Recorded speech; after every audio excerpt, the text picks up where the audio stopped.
Assalamualaikum warahmatullahi wabarakatuh. Halo sahabat pembelajar, pada video kali ini kita akan mempelajari materi yang sangat bermanfaat tentang coding dan kecerdasan artifisial. Selamat menyaksikan.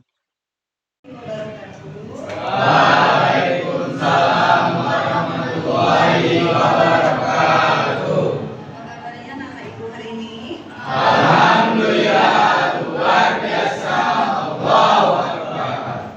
Adakah di antara anak ibu yang tidak hadir hari ini? Ada Bu. Ibu absen dulu ya. Adelina. Saya Bu. Aditya Fahri. Ahmad Aldi. Ahmad Khairi. Ada? Enggak hadir ya? Aidil Karim. Almira. Hadir Bu. Anissa. Saya Bu. Arif. Chandra. Dafa. Dika. Linda. Fajar. Hari. Aji. Halo Muan. Kiki. Melinda. Hadir Bu. Muhammad Hirmi. Muhammad Ridwan. Mutiara. Saya Bu. Baby Aulia. Saya Bu. Radit Aditya. Refli. Randy. Revi. Saya Bu. Rido. Rifki Habibi. Sakit. Oke, Rio. Rizky Pasya. Rizky Pratama. Cynthia. Bayu Andika. Oke, nanti ada siapa ya tadi yang sakit ya? Rifki Habibi. Sama siapa tadi ya? Aidi sama si Ari ya. Oke. Baiklah, anak-anak ibu, hari ini kita ada materi baru masih seputar tentang coding dan KA. Masih ingat dengan kepanjangan KA? Siapa yang tahu? Iya, yang siapa nak? Hilmi, apa itu KA nak? Iya, oke. Kecerdasan artifisial atau AI gitu ya, bahasa Inggrisnya ya. Jadi minggu lalu kita sudah belajar tentang kreasi konten ya dengan prompt ya gitu. Jadi kita buat aplikasi KA gitu ya. Yang pertama saya mau mengingatkan kembali bahwasanya KA itu kalau untuk jurusan pengembangan perangkat lunak itu hanya boleh dipergunakan untuk apa? Mempercepat ya gitu. Mempercepat penyelesaian sebuah aplikasi gitu. Oke, hari ini materi kita adalah tentang pemrograman kecerdasan artifisial.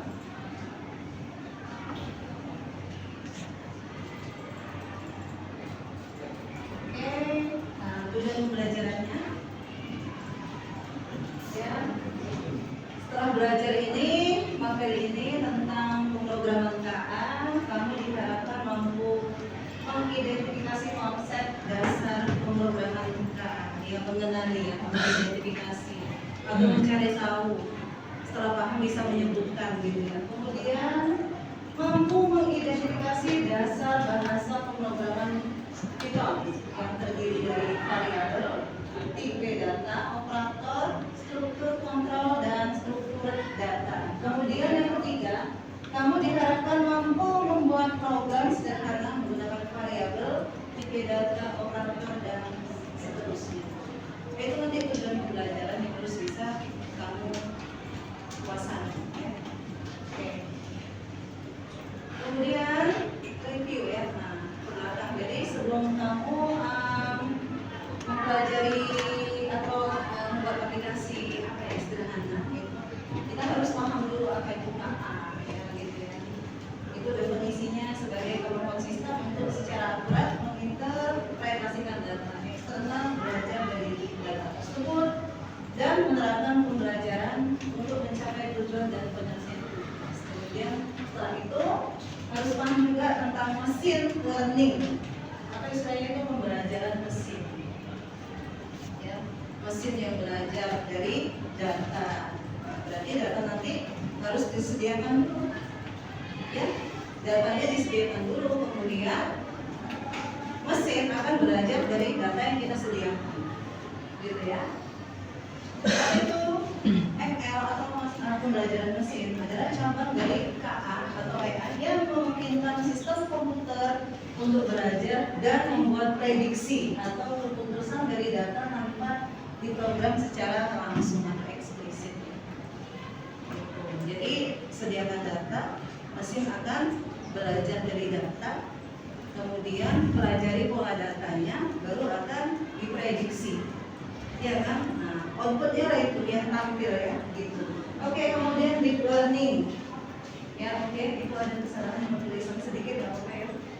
Adalah cabang dari KA ya, yang memungkinkan sistem komputer tidak hanya mampu mengenali, tetapi juga bisa meniru dan menciptakan hal baru atau konten baru, ya gitu ya.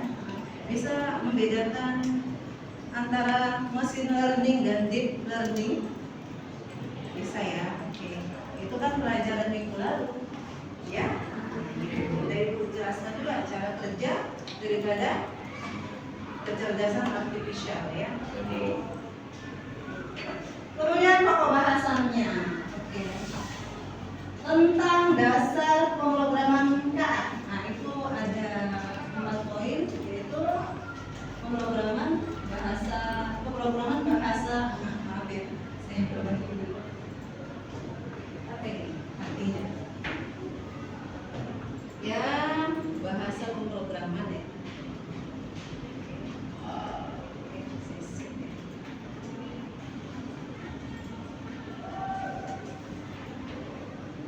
Oke. Di situ ada bahasa pemrograman KA, kemudian kelebihan bahasa pemrograman KA, ide untuk mengembangkan aplikasi kecerdasan, kemudian artificial pemrograman kecerdasan. Maaf ya, ada kesalahan tulis lagi. Ya.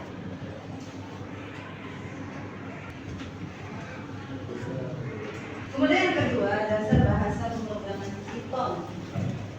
Jadi sebelum kita belajar praktik, gitu kan, kita pertama harus memahami apa itu variabel, tipe data, operator, dan seterusnya. Oke, pendahuluan ya. Oke, kemudian Ibu mau bertanya kepada kalian tentang integrated development environment atau IDE. Siapa di sini kira-kira yang bisa menjelaskan sama Ibu ya tentang ide? Ya bukan gagasan ya, gitu ya. Ide perangkat lunak ya maksudnya. Siapa yang bisa menjelaskan? Atau siapa yang sudah pernah menggunakan ide di sini? Itu panjangannya ya. Siapa yang pernah di antara kalian menggunakan ide dalam membuat aplikasi integrated development environment? Jadi kalau saya suruh kalian sebutkan contoh ide yang kamu ketahui, bisa disebutkan? Bisa? Ibu nanya, apa JetBrains ide? Apakah itu termasuk? Termasuk ya? Yang lain kira-kira? Sublime text. Nah itu text editor. Ya. Apalagi selain daripada apa JetBrains ide yang sudah pernah kalian gunakan? Microsoft Visual Studio atau VB.NET. Udah pernah pakai? Udah, ya, cuma lah ya kan. Android Studio. Ya. Nah, itu ide. Kemudian text editor itu contohnya Sublime, Visual Studio Code gitu ya. Nah, itu. Oke. KA itu atau kecerdasan artifisial itu memiliki ekosistem. Jadi dalam ekosistem KA, machine learning dan deep learning merupakan komponen yang memainkan peran penting, ya, terutama dalam pengenalan pola, ya, melalui teknologi seperti Natural Language Processing atau NLP dan Computer Vision.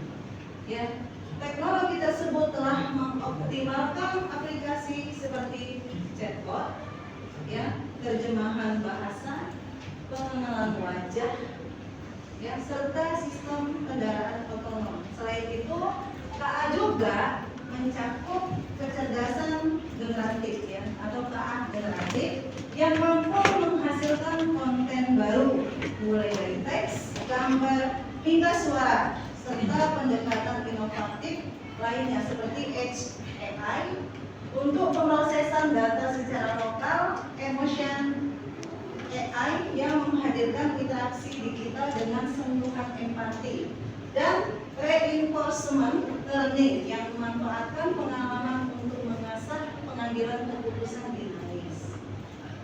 Kemudian, machine learning memungkinkan mesin belajar dari data dan menjadi fondasi banyak aplikasi modern. Deep learning sebagai bagian dari machine learning unggul dalam pengenalan pola seperti suara, gambar, dan bahasa. Kemudian, Natural Language Processing atau NLP mendukung komunikasi antara manusia dan mesin melalui chatbot dan terjemahan bahasa. Computer Vision memungkinkan interpretasi data visual digunakan dalam pengenalan wajah dan kendaraan otonom. Generatif AI menciptakan konten baru seperti teks, gambar, mendorong inovasi di bidang kreatif.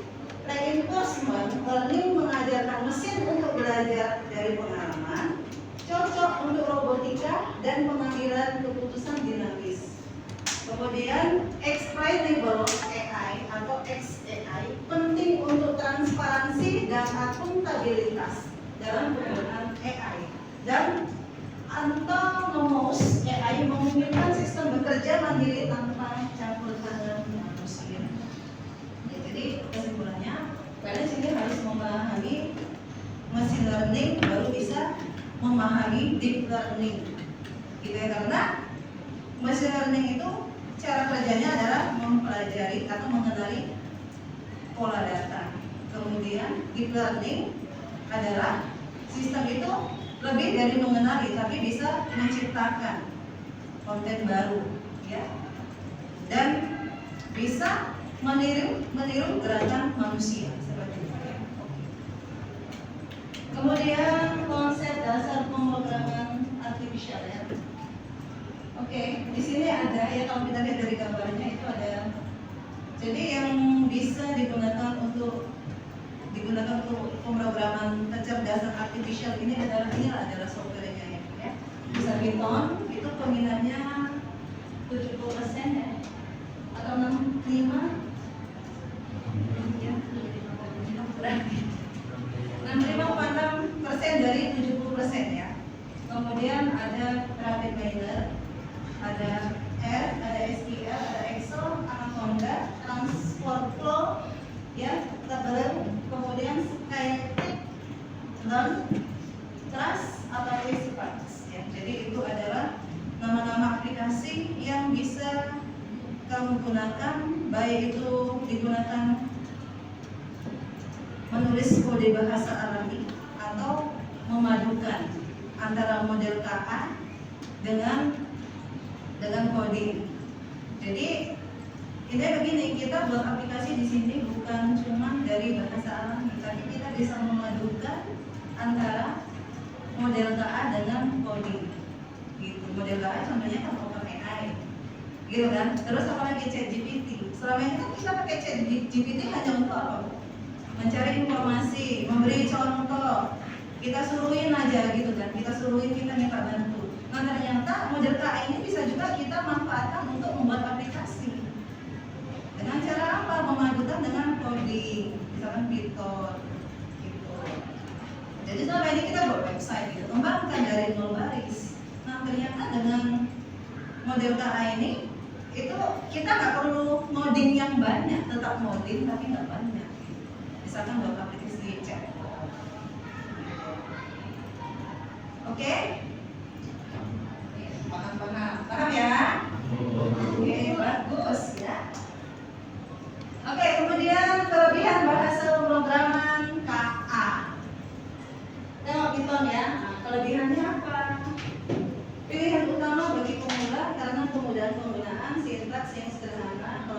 pertama pustaka dan dukungan komunitas kelas.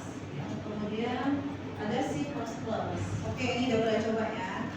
Udah ya, algoritma ya pakai ini ya. Kemudian unggul dalam aplikasi memiliki kebutuhan performa tinggi sehingga sangat cocok untuk aplikasi yang memerlukan efisiensi dan kecepatan. Kemudian Jawa ya.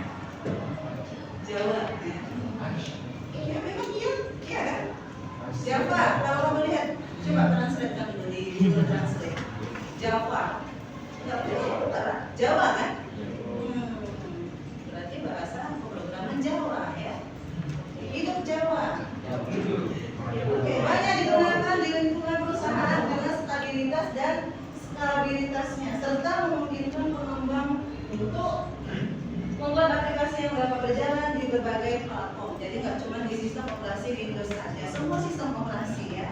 Jadi coding Java ini bisa berjalan di semua sistem operasi. Oke, kemudian ada R ya, efektif untuk analisis statistik yang mendalam dan visualisasi data. Jadi untuk hitung ya, aplikasi mengolah data statistik ya. Yang misalkan menentukan apa rata-rata, apalagi ranking. Jadi untuk mengolah data seperti itu. Kemudian JavaScript ya, populer digunakan dalam integrasi kata pada aplikasi web yang dinamis dan responsi. Ya, jadi kalau misalnya kita ingin memadukan aplikasi coding KA dengan website, ya, berarti akan ada coding JavaScript yang akan kita gunakan, gitu ya, untuk memadukan. Ya. Kemudian ada Julia ya, bahasa baru ya, Julia ya. Ya, Julia ya, bahasa baru yang sering digunakan dalam bidang komputasi, numerik dan ilmiah. Julia. Oke, saya pun ya jujur aja ya, bahasa R nggak pernah, ya bahasa Julia juga nggak pernah.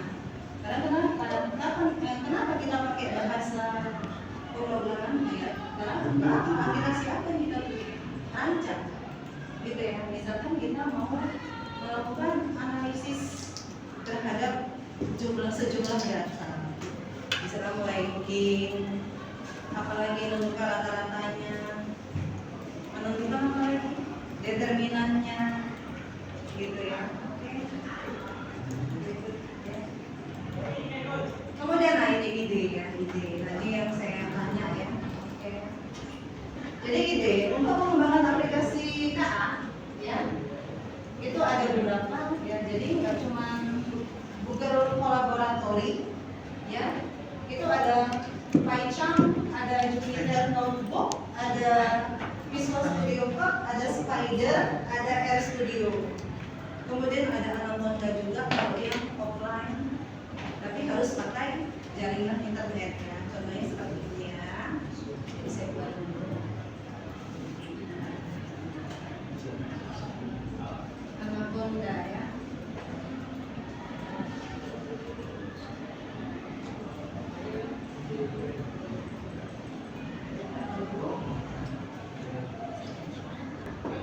Binatang ya.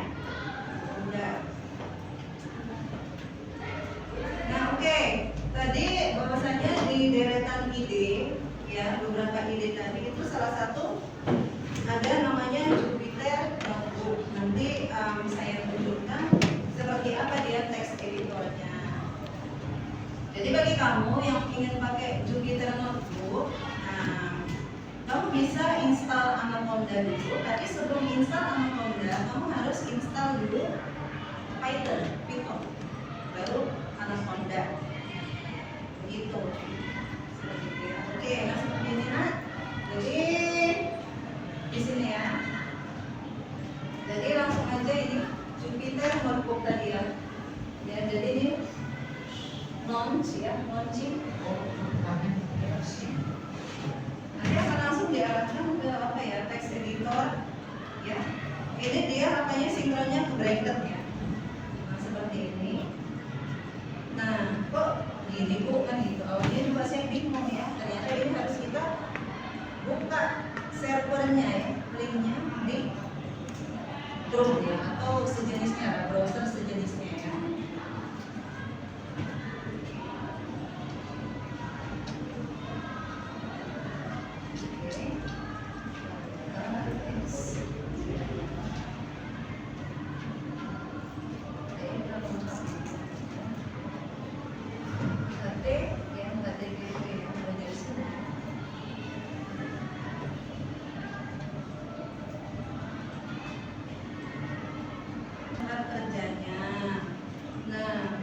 Jadi kalau misalkan kita ingin buka baru, ini saya besarkan.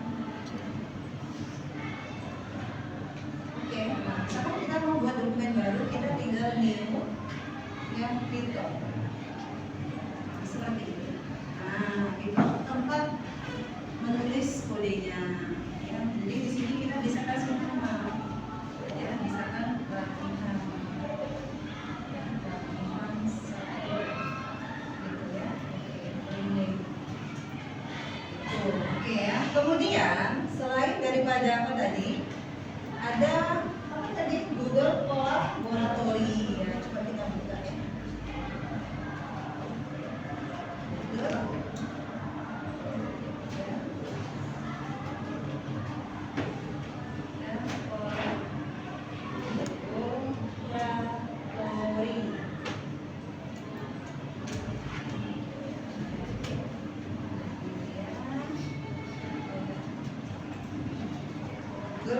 Mola ya. Oke,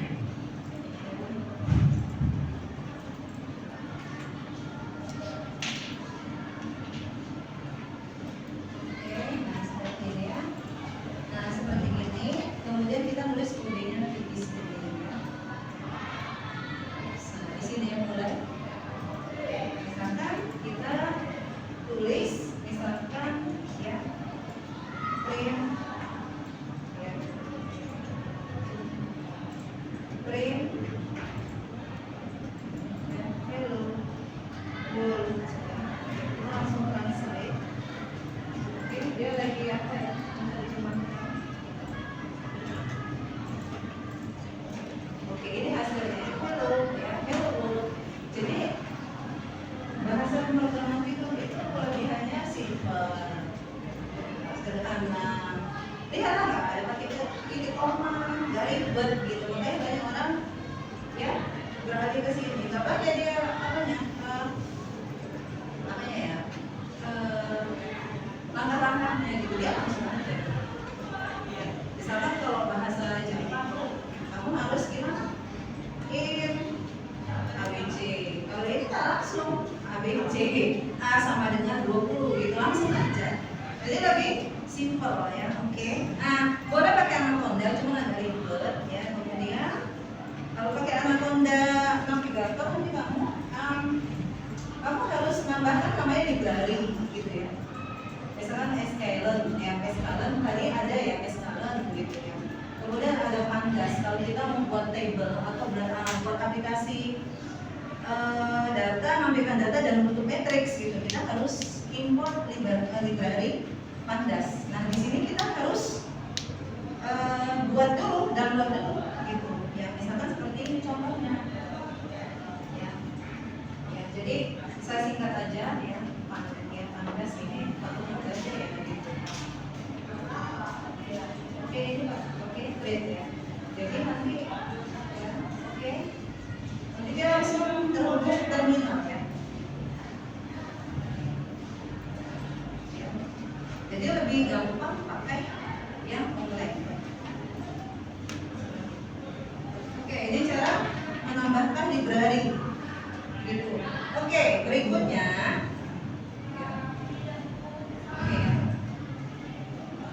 Oke, nah seperti ini. Kemudian kita langsung ke terminal. Nah, gitu. Jadi terus kita akan buka situs ya, Python.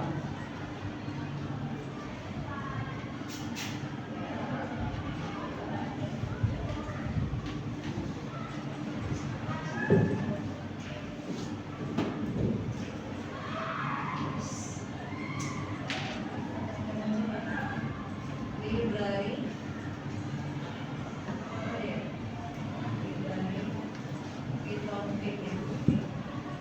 Oke, nah ini PY ya. Oke, nah misalkan nih kita ketik di sini Pandas.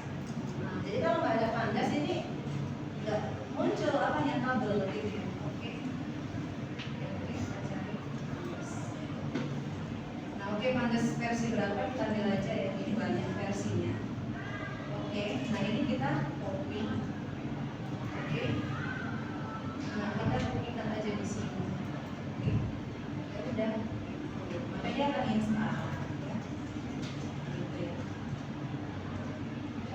Karena punya saya sudah ada ya, sudah ada dari. Jadi seperti itu. Jadi nanti kalau dia belum pernah itu kan jangan orang belum itu loh, instan. Oke, begitu juga dengan library yang lain gitu ya. Nah, di sini ya, misalkan ya, plot ya. Ini untuk grafik, untuk apa ya? Grafik batang, print. Udah sama, tinggal nanti klik.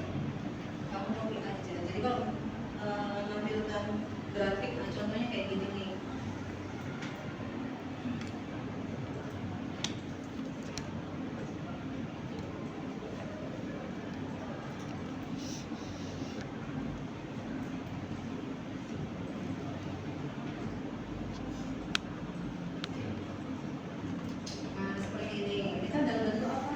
Diagram titik. Nah, seperti ini pakai apa tadi? Pakai matplotlib ya. Oke.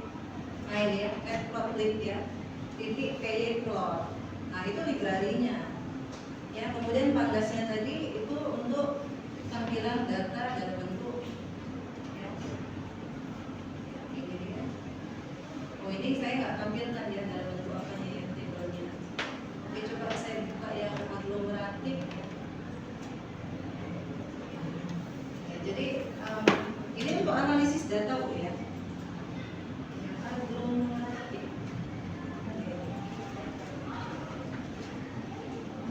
Nah ini dia ya. Dan bentuk. Oke, ini susunan datanya seperti ini. Jadi kalau ada pandas tadi nggak bisa tersusun ya, table ya. Oke. Nah ini matrix kan. Jadi harus pakai library pandas. Kalau nggak kamu import tadi library-nya ya nggak akan tampil. Jadi di sini harus kamu download dulu di bagian environment. Oke. Jadi sebenarnya atau ribet nggak? Ribet, susah nggak? Susah. Lumayan ya. Jadi kan kamu jadi kenal hal baru kan? Gitu. Selain daripada sistem informasi website. Jadi ini untuk yang suka matematika, suka analisis data, suka memprediksi keputusan lulus atau enggak. Nah, pakai ini. Gitu. Oke, seperti itu ya. Oke. Nah, berikutnya kita lanjutkan. Oke, saya keluarin ini ya. Oke, anomalinya. Oke, berikutnya.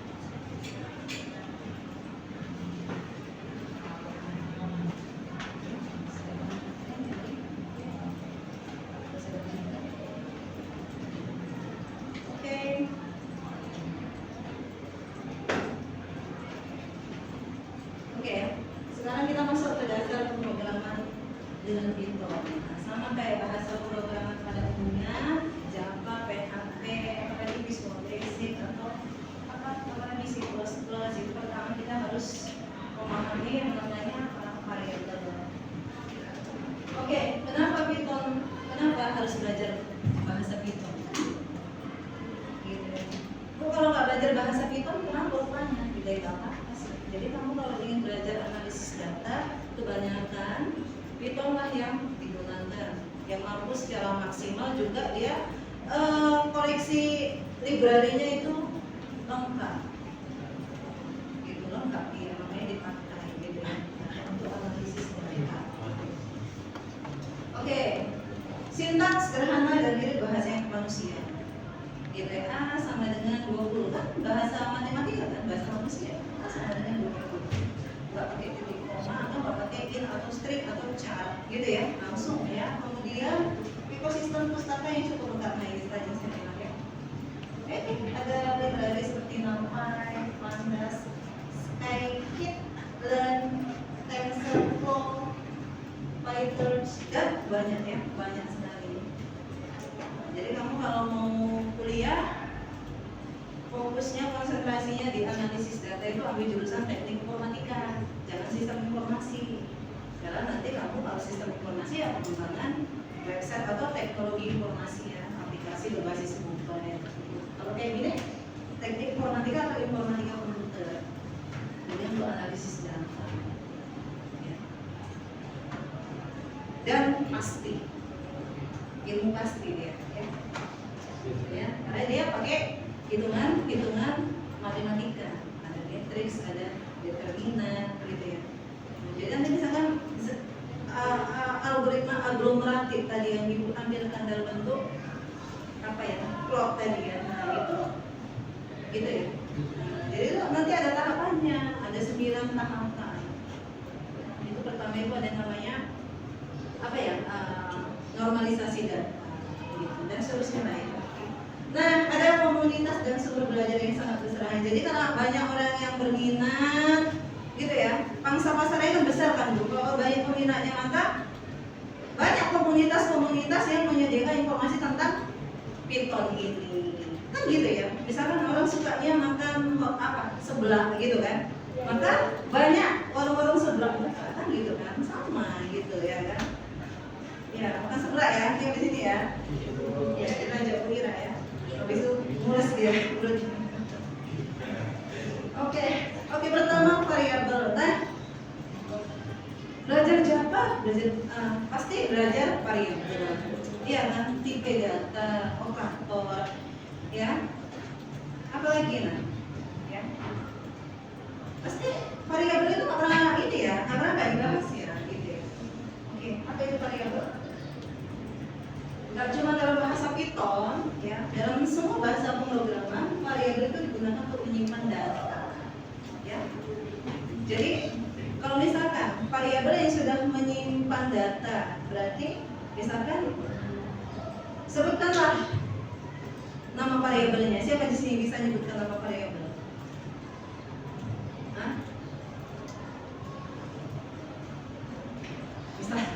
Misalkan variabel A sama dengan 2, berarti variabel A itu karena sudah menyimpan nilai 2, berarti A itu mengandung angka 2. Bisa kamu bayangkan?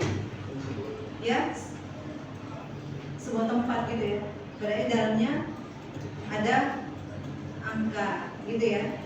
Bisa ya? Jadi kalau A kemana-mana berarti angka 2 itu dibawa ya? Ya, karena sudah dikandung kan gitu. Kayak mama hamil, iya kan? Iya kan? Kemana-mana dibawa kan? Nah, seperti itu dia ilustrasinya Bu ya, variabelnya. Jadi kemanapun. Nah, jadi kalau kita ingin menampilkan angka 2, berarti cukup sebutkan nama variabelnya atau tampilkan variabelnya, maka angka 2-nya akan lahir gitu ya. Owek-owek kan gitu kan? Iya kan? Benar kan? Lahir dia, launching kan gitu, launch gitu kan?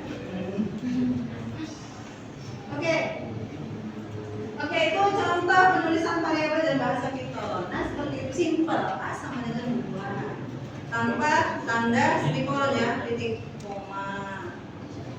Oke, B, hello gitu, ya, lebih sederhana. Oke, cara penulisan output dalam bahasa Python pakai print ya. Nah, pernah sebelumnya belajar bahasa pemrograman dengan perintah print? Apa kira-kira selain daripada Python? Bahasa pemrograman apakah yang menggunakan perintah print untuk menampilkan? Java itu sistem titik ya? Ya? Iya, salah. Ya.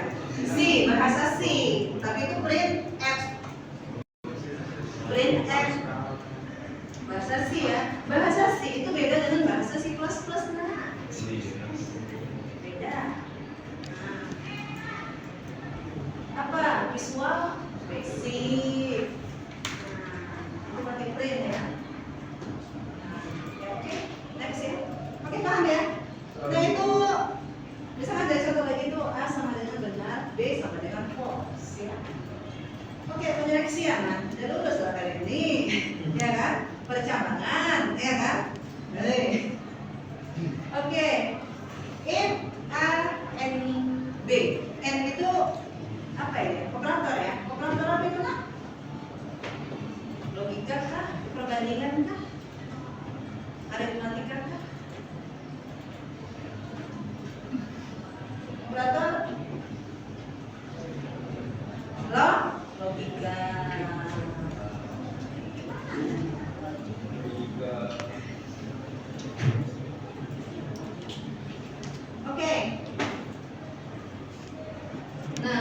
belajar tipe data ya. Oke, di sini tipe data kalau di bahasa Python itu tidak ada perintahnya, ya, tidak ada ya. Hanya kalau dia kalimat harus di apa ya, di update ya sama tanda kutip gitu aja. Oke, aman ini ya.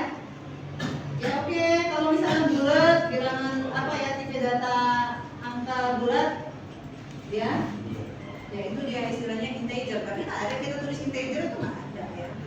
Tahu kamu integer itu apa kan? Apa itu? Bilangan bulat positif itu data yang memiliki tipe bilangan atau angka bulat positif. Oke, ada float apa itu? Desimal. Oke, kemudian ada string, ada true atau boolean. Oke, operator. Oke, nah sini ada operator aritmatika sesuai dengan yang ada di kalkulator kamu ya. Oke, itu ada tambah, kurang, tadi, bagi, ya. Malah situ lebih spesifik pernah pembagian, ya, bulat sama pembagian tidak bulat. Iya, pecahan apa namanya, ganjil ya, gitu ya. Kemudian ada sisa bagi. Jadi misalkan 4 bagi 2, hasilnya kan 2 gitu kan, ada 2,5, berarti berkoma lah gitu, desimal gitu maksudnya ya. Oke, kemudian ada modulus ya, sisa bagi ya. Bisa nggak membedakan antara sisa bagi dan hasil bagian ya? Bisa, oke. Oke, kemudian ada pemangkatan atau pangkatnya. Di situ dia pakai bintang 2 kali. Operatornya bintang 2 kali ya. Oke. Gimana, masih semangat? Oke, kita ice breaking dulu, ice breaking ya. Ice breakingnya tapi enggak ini ya. Ya, ice breakingnya ini aja lah ya. SMK enggak lah. Udah pernah ya. Oke lah, bebek pun jadi ya. Ya, ada request ice breaking bebek kembali. Baiklah, apa ya. Ice breaking ya.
Ini butuh ice breaking gurunya ya, bukan muridnya.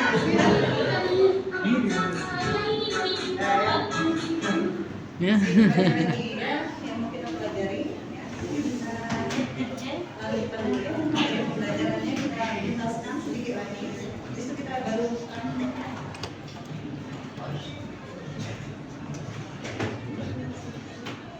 N ya, itu ya. Dia masuk ke dalam operator logika ya. Ada and, or, not ya, atau relasi. Oke, ini nggak ada contoh programnya. Ya. Oke. Ya, kemudian next ya. Operator perbandingan ya, itu ada sama dengan ya, tidak sama dengan, lebih besar dari, lebih kecil dari, lebih besar atau sama dengan, lebih kecil atau sama dengan. Oke. Oke, nah. Kemudian masuk ke struktur kontrol ya. Itu ada pencabutan, itu ada if, else, if, dan else. Oke. Ini sangat mudah ya, Nak ya. Jadi kalau pakai bahasa Jawa itu pakai sistem read out, kalau PHP tinggal pakai echo gitu ya. Oke. Tidak ada yang sulit di sini, hanya yang beda di printnya aja sama deklarasi periodenya. Kalau PHP masih ada. Oke, HP-nya tolong dimatikan dan seterusnya ya. Oke, kemudian ada perulangan. Ya, bentuk for, ya ini mungkin agak lain ya, agak beda ya. Ya. Ya. Pakai for ya. Jadi itu contohnya for in train ya. 5. Jadi 5 itu adalah batas maksimal ya. Gitu ya. Jadi ketika sampai 5 berhenti dia ngulang gitu ya. Oke, train ulangan ke I gitu ya. Berarti dimulai dari mana itu? Dimulai dari 0 ya. Oke. Kenapa 0? Perhitungan komputer itu dimulai dari 0 ya. Oke, kemudian while digunakan untuk mengulang selama kondisi terpenuhi. Kalau yang tadi itu jumlah yang sudah pasti 5 gitu ya. Oke, nah while angka kecil sama dengan 5 ya. Gitu. Oke, angka sama dengan 1. Berarti itu 1 itu nilai awal. Berarti dimulai untuk menampilkan angka pertama itu adalah angka 1. Gitu ya. Oke, nah angka 1. Jadi kalau misalkan angka sama dengan 0 berarti dimulai dari angka 0 gitu ya. Oke, kemudian di situ oke, kecil sama dengan 5 ya. Oke, while angka kecil sama dengan 5 gitu ya. Kemudian tampilkan angka. Kemudian angka tambah gitu ya, plus ya. Gitu ya. Oke. Sama dengan 1 tambah sama dengan 1. Ya maksudnya perulangan menaik berarti tadi 1 tambah 1 berarti 2. Gitu ya, berarti perulangan kedua. Oke, jadi kalau misalkan mulai dari 0 tadi berarti 0 tambah 1 gitu ya. Kemudian 1 tambah 1, 2 tambah 1 salah ya. 0 tambah 1, kemudian 1 tambah 1, 2 tambah 1 gitu ya kan. Kemudian 3 tambah 1 menaik dia gitu ya. Oke. Oke, kemudian untuk perulangan bersyarat ya. Biasanya kan kalau di bahasa Java itu for gitu ya atau PHP ya. Tapi mungkin bisa aja kita belajarnya nggak tuntas atau nggak deep learning ya, nggak mendalam, hanya sekedar kalian itu mengidentifikasi gitu ya, memahami. Nggak pernah belajar itu secara mendalam, secara tuntas gitu ya, tentang apa? Tentang struktur kontrol perulangan gitu ya. Jadi itu ada break, ada continue dan pass. Oke, itu ada contohnya ya. For I in rank 5, berarti nanti ditampilkan maksimal 5, setelah 5 stop gitu ya. Oke. Kemudian jika ya I sama dengan 3, break ya, keluar dari loop saat I sama dengan 3, print I gitu ya. Jadi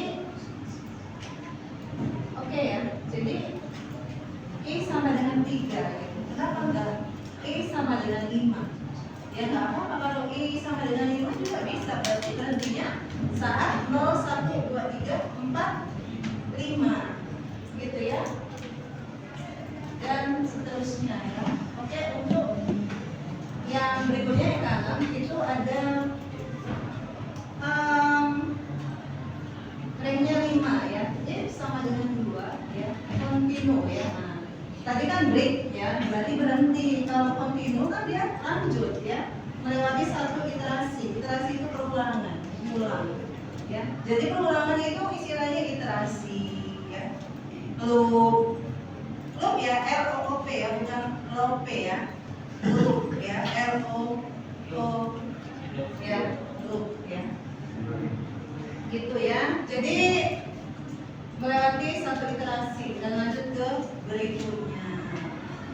Sementara kalau break tadi berarti setelah for I sama dengan 3, kemudian titik 2, maka break berarti berhenti ketika sudah mencapai angka 3, perulangan ketiga, atau saat I sama dengan 3 berhenti. Ya, oke. Kenapa belum 0, 1, 2, 3-nya kemana? Karena dimulai dari 0, perhitungan komputer itu dimulai dari angka 0 ya. Kemudian for I in rank 3, oke, pas ya, tidak melakukan apa-apa ya, udah nggak ada hasilnya, nggak ada outputnya ya. Oke, itu saudara contohnya, itu setelah dijalankan itu ada, di bawah memang ada ya, ada outputnya. Oke. Oke, kemudian fungsi. Nah, di sini pakai istilah def. Mungkin selama ini kita sering def gitu, apa sih gitu ya, def gitu, apa nomor gitu. Jadi def itu kalau di Python itu fungsi, kalau di Java void gitu ya. Nah, fungsi, kalau di JavaScript function gitu ya. Iya, fungsi, function. Iya, di sini def ya. Bolehlah kamu berbicara ke Python ya, agak ini ya sebenarnya. Ya ini arahnya, tujuannya kemana ya, ke kecerdasan artificial ya, gitu. Oke, kemudian contohnya itu ya, jadi membungkus kode ke dalam fungsi untuk digunakan kembali. Maksudnya gimana? Berarti ada fungsi pemanggilan ya, dipanggil nama fungsinya sapa ya, Ali gitu ya. Nah, gitu, sapa itu tadi ada parameternya. Jadi kalau dalam sebuah fungsi itu tak disebut lagi sebuah parameter ya, gitu. Nah, jadi ini kan ada dua bagian ini kan, ya kan? Program utama dan program bagian gitu. Sama kayak apa? Objek gitu ya. Ada main class, ada member class, subclass gitu ya. Udah paham ini? Halo Ali, hasilnya sapa Ali ya. Oke. Kemudian struktur data. Ya, oke, di sini ada list. Nah, ini yang kayak gini nanti kalau untuk analisis data, nanti pertama itu harus buat database juga. Kita nggak mendeklarasikan atau nggak menuliskan data itu hanya di text editornya aja. Nanti itu sifatnya apa? Dinamis ya. Yang kita butuhkan statis gitu ya. Jadi perlu data base gitu. Jadi kalau kita ingin menganalisa data penjualan pakaian 5 tahun ke belakang, gitu, berarti kita butuh data, iya kan? Secara khusus. Jadi data nanti diubah, berubah datanya di database kan gitu sama kan gitu ya. Oke, nah di sini ada list ya. Nah, contoh list. List itu apa? Daftar yang terurut dan bersifat mutable, dapat diubah. Ya oke, bisa diubah ya. Oke. Jadi sini nanti pakai perintah ya append itu menambah. Append di sini. Jadi kita langsung titik append mangga. Berarti nanti ketika dijalankan mangganya muncul setelah jeruk. Gitu, ya. Gitu. Oke ya. Jadi kalau ini menambah list, udah pakai nama variabelnya tadi buat titik append. Udah, apa yang mau ditambah dan mangga? Ketika dijalankan, udah. Ya oke, kamu perlu menjalankan apa ya? Variabel buah sebelum ditambah dan jalankan juga setelah ditambah. Oke, paham ya? Simpel kan? Enak kan?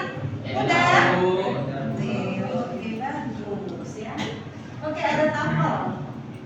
Jadi mirip dengan list, namun bersifat immutable, tidak dapat diubah setelah didefinisikan. Statisnya. Jadi misalkan contohnya angka 1, 2, 3 ya, oke. Jadi yang angka yang sudah distatiskan ya dia menjadi tuple ya, tidak bisa diubah. Ada dictionary ya. Oke, struktur data yang menyimpan data dalam bentuk pasangan, kunci dan nilai atau bisa dikenal dengan istilah K-Pair ya. Struktur data ini sangat berguna untuk merepresentasikan data yang memiliki hubungan yang jelas. Oke, kemudian dictionary memungkinkan akses data yang cepat melalui key dan data dalam dictionary dapat diubah dengan mudah. Oke ya. Jadi dictionary ya. Jadi dalam mahasiswa ya sama dengan ya. Dalam skop ya, kurung buka dan tutup. Nah itu maksudnya ya. Kita buat apa? Buat ruang penyimpanan gitu. Gitu ya. Jadi ini dia, library itu ini ya. Library itu ya nama, budi, umur, titik 2, 21, jurusan.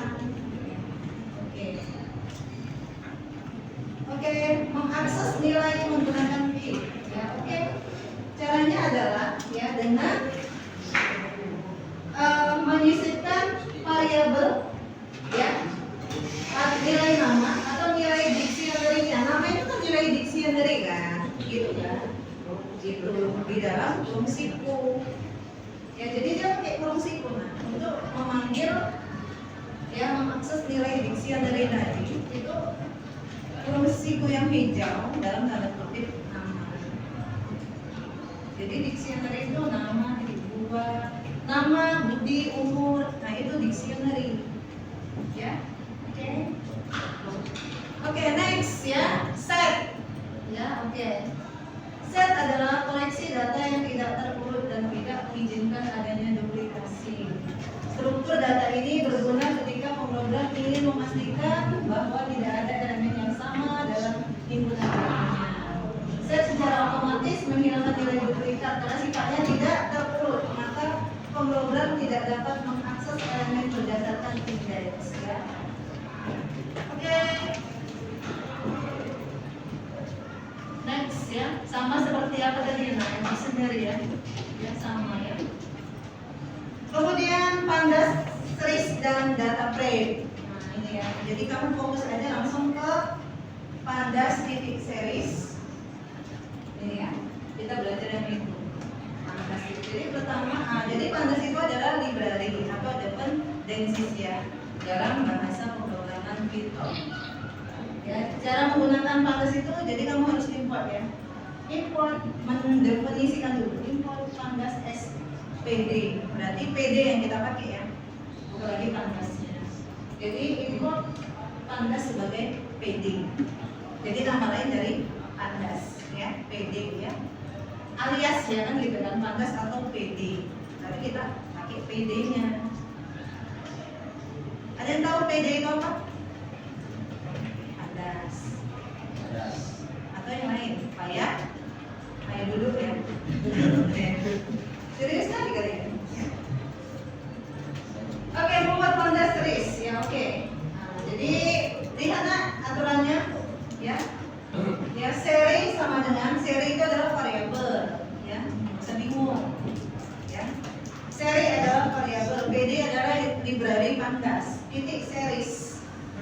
Untuk otomatis titik muncul ya gitu ya.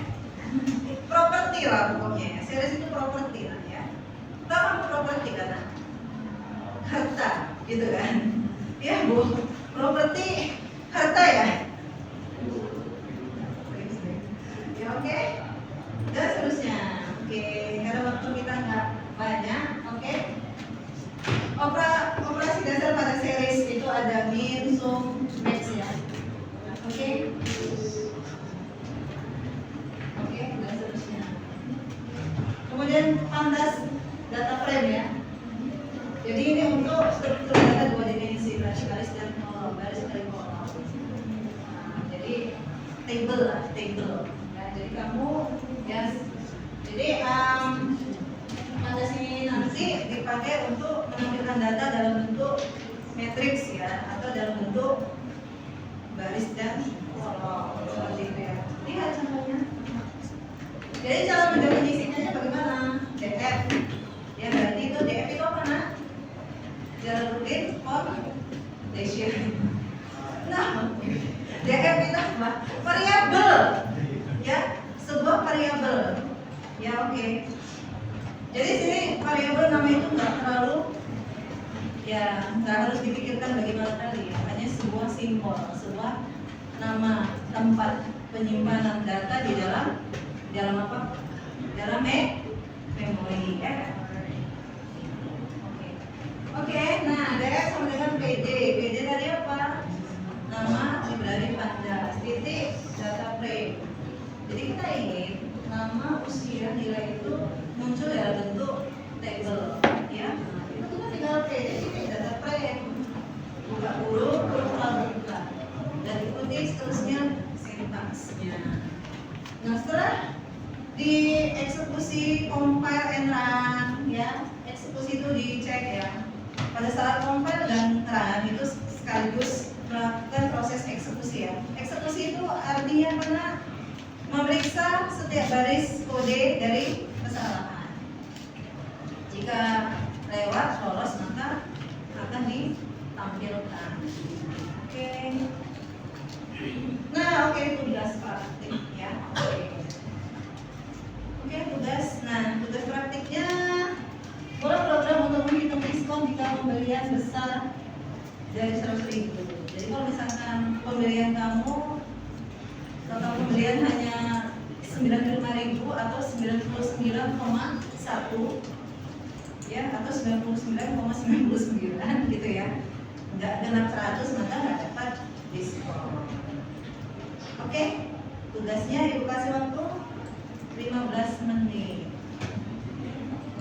Oke, silakan buka aplikasi Google kolaboratornya ya, kolaboratorinya. Kalau pakai Anaconda ya kayaknya ada, hanya saja belum ada diinstal library pandasnya gitu ya. Oke, silakan.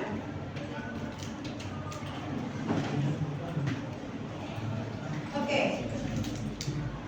jadi saya ingin kalian praktek dulu yang sederhana ya.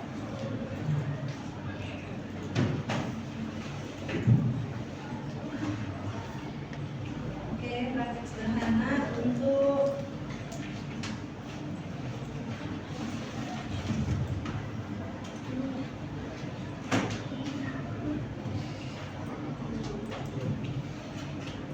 ini ya. Coba kalian kerjakan ini. Coba buka Google Kolaboratori. Ya, kamu ketik dia umur sama dengan 13.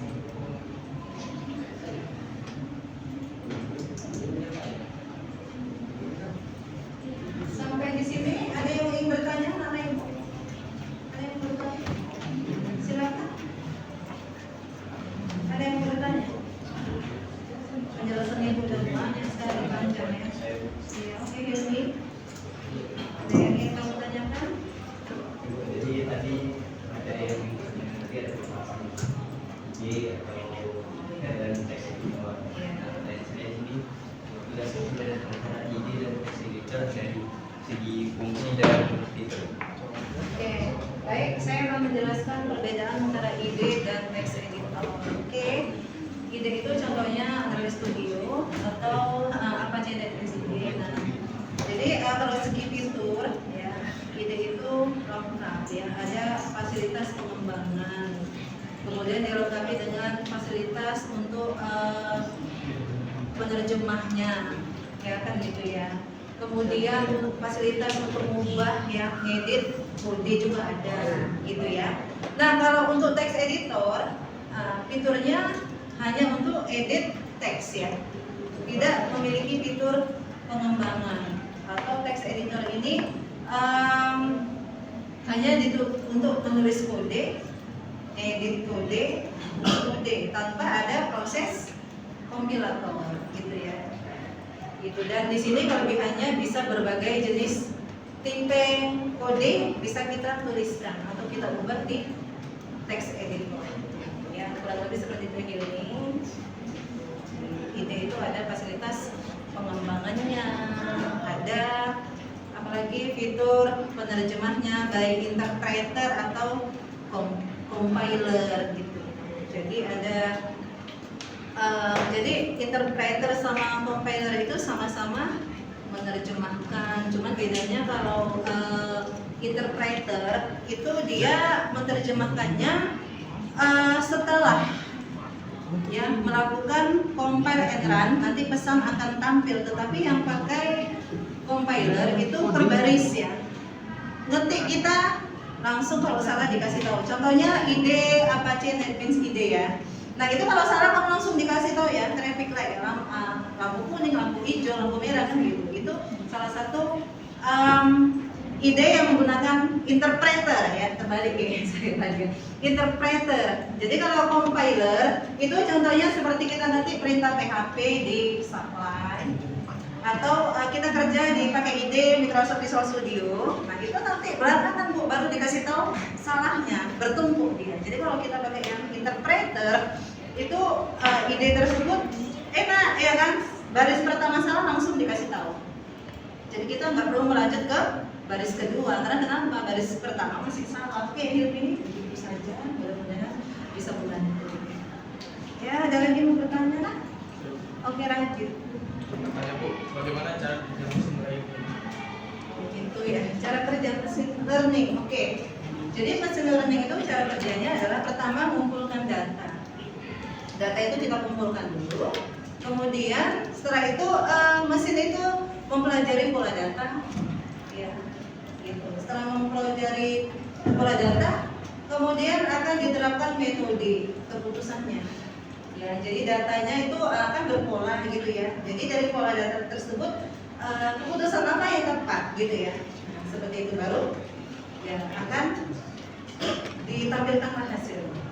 Jadi mengumpulkan data, mesin belajar dari data, menetapkan metode keputusannya. Gitu. Misalkan buatkan saya contoh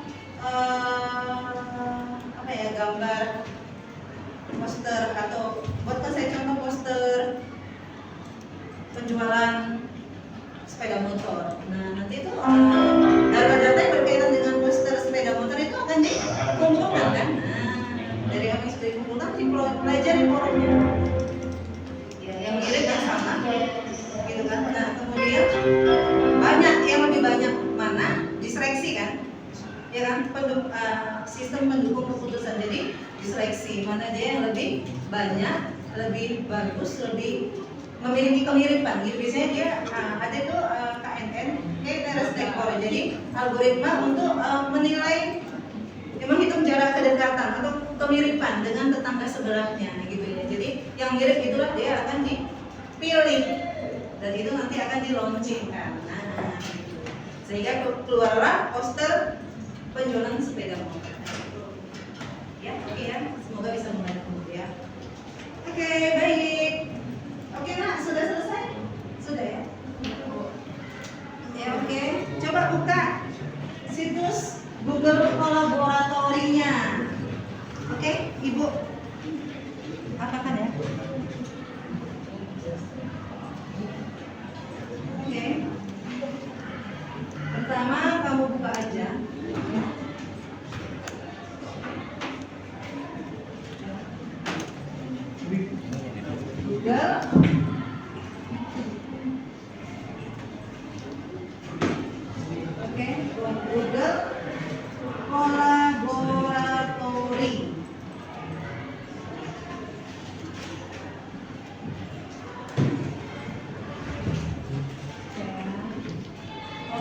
sekolah. Ya, oke. Batal. Oke, di sini ada tempat tulis kode. Nah, oke. Oke, kita lihat tadi umur 18 sama dengan 18.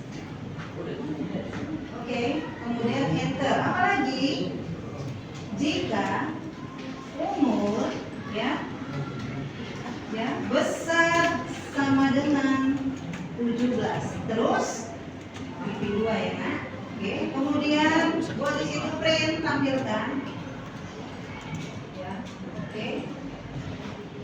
Ya, belum bisa buat SIM. Kemudian else ya, print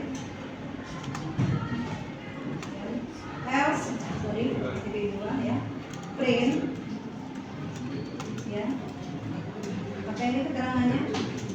Masih terlalu kecil ya, else ya, masih terlalu kecil. Oke, coba ya kita run. Oke, ini sedang proses ya. X ya.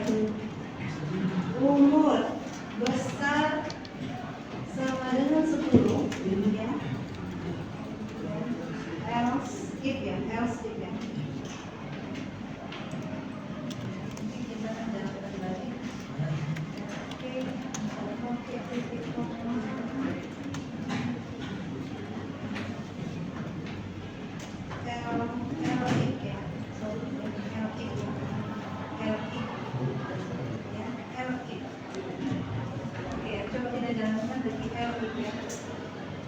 Oke ya, jadi elif ya Bu ya, bukan else ya, elif ya. Jadi kita yang terbiasa dengan else pasti if ya kan, elif.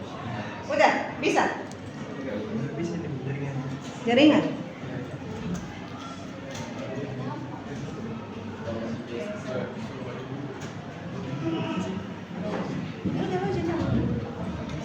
Pakai apa aja, pakai apa Google, akun Google bisa. Udah bisa kan? Pakai HP pun bisa, pakai HP pun bolehnya, lebih enak lagi ya. Siap, oke.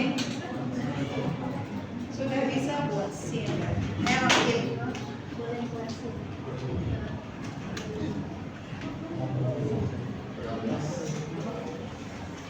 Oke ya. Ada yang bisa dibantu? Oke, umur 18. Umur besar sama dengan 17.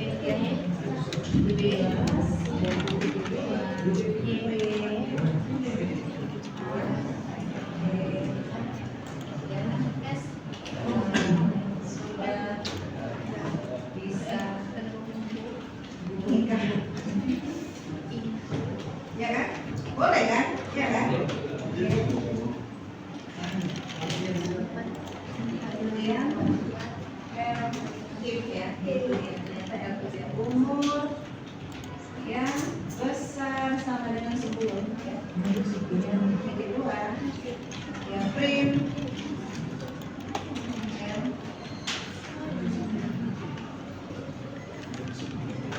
Belum bisa buat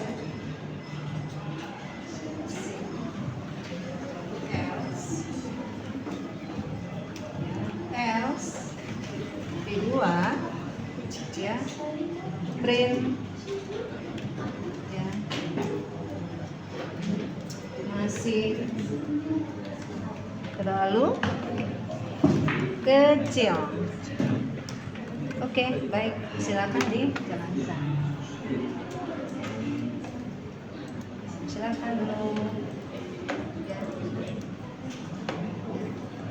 Coba pakai Gmail aja, aku Google. Bakal lagi apa? Nanti mau di aku. Punya kan? Yang kedua itu pemasukan LI. Kalau dia enggak pasang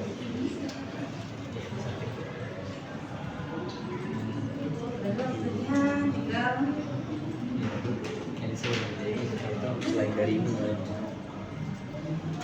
di bawah ini taruhlah LC titik 2 di bawah ya buat nih print ini cuma teksnya di bawah ganti masih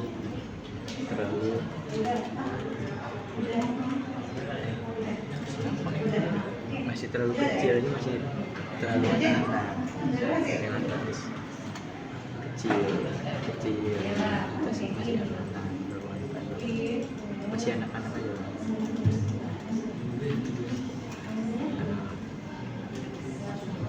Coba jalankan ini udah ada masalah atau gitu.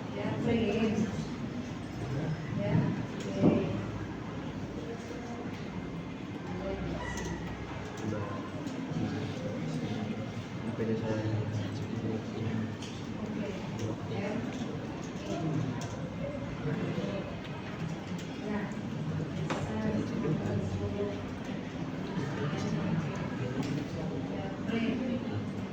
sini kasih jarak aja.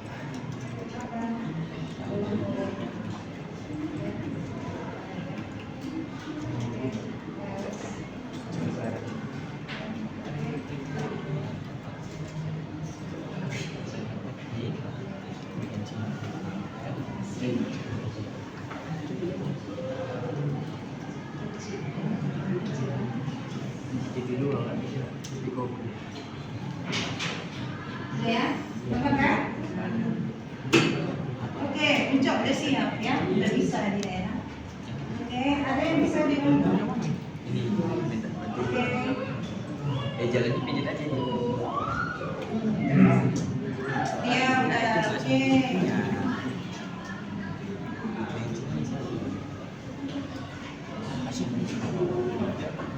Tim sudah bisa Kalau misalnya nomornya setuju udah stabil sudah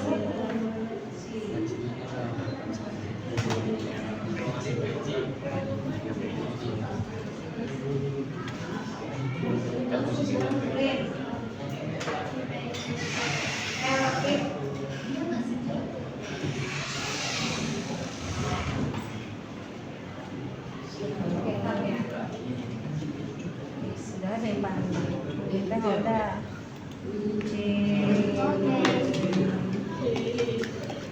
Melinda, oke, Melinda udah pinter dia.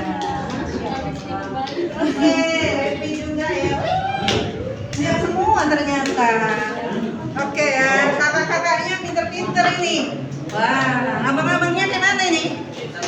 siap bu. Udah siap? Oke, abang-abangnya. Oke. Nah, coba siapa mau maju ke depan? Praktek yang sama. Oke ya. Saya hapus. Coba ngetes kemampuan. Oke ya. Jadi kita nggak ada presentasi, tapi kalau maju 1-2 orang saja. Ya, oke. Siapa yang mau maju? Ya, oke. Revi, Melinda, waktu dan tempat ibu persilakan. Nah, ayo, ibu kasih tempatnya.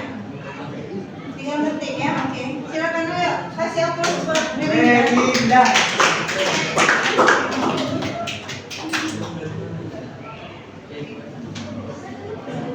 Ya, oke. Boleh. Kalau bisa mau dialami ya nak ya, wih keren lah. Oke.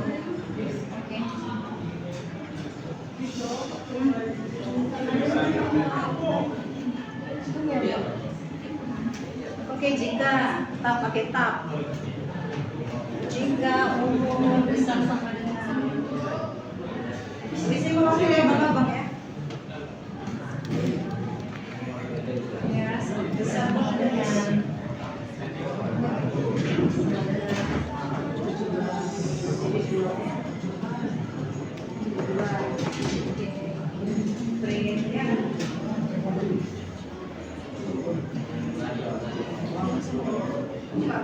kurung ya dalam tanda kutip.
Ya, oke. Nanti minggu depan baru kita coba lagi lanjutkan ya.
Oke.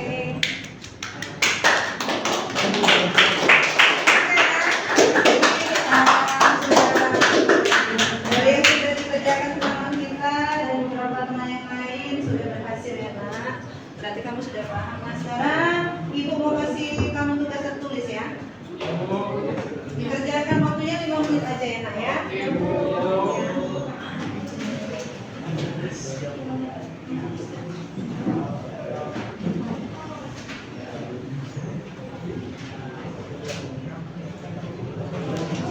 Oke.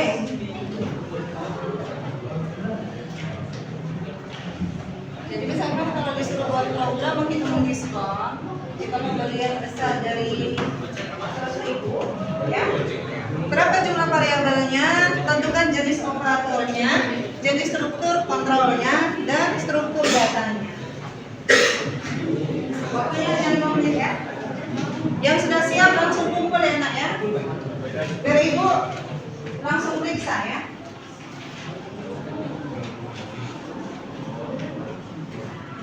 Cepat, ayo.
Antar ke depan nak ya.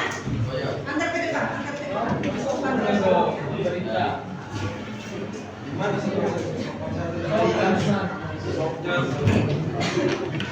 Oke, ayo, ayo, ayo.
Oke ya, jadi setelah melaksanakan kegiatan pembelajaran ini, ya, siapa kira-kira yang ingin menyimpulkan?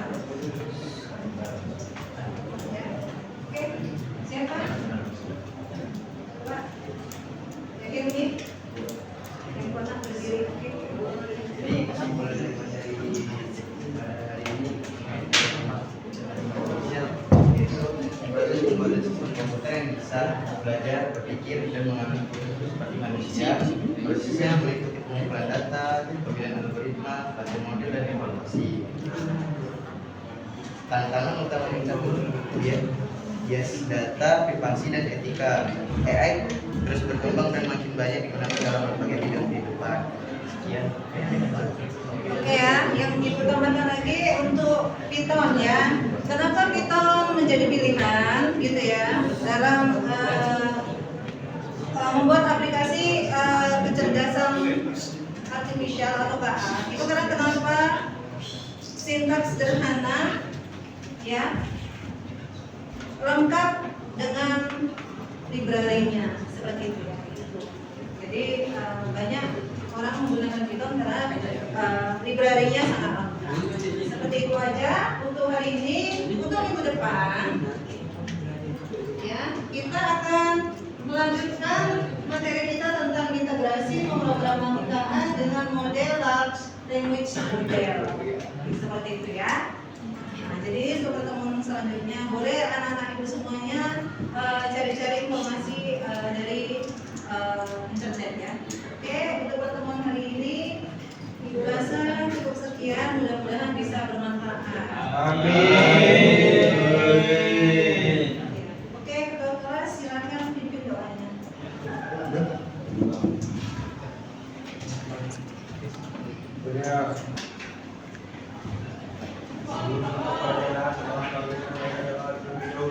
Berdoa dimulai.